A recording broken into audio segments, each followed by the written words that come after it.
ถ่ายวิดีโอนะโลตับมายามโลดโดนกินโลดกินยังดอกแก่ผมคมลูกแก้วน่ะแบ่งเอาห้วยมันแบ่งเอาแต่ว่าเฮ็ดคำยังไงนะเอาคำเม็ดเลยค่ะเอาไปหาพวกนี้มา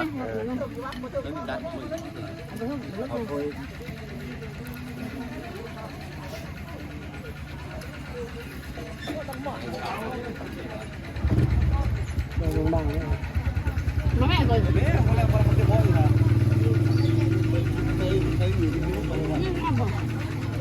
อันนี้เอาแกะเราเพี้ยใส่บีที่นี่นำบนโต๊ะไปเนี่ยเอาจอกตั้งเอาเถอะพุทธจอกตั้งแกะเจ้ากินได้เดียวกินแบบนี้กินแบ่งมาทางหลังเนี่ยพุทธระวังได้ทางหลังนี่กินทางหลังนี่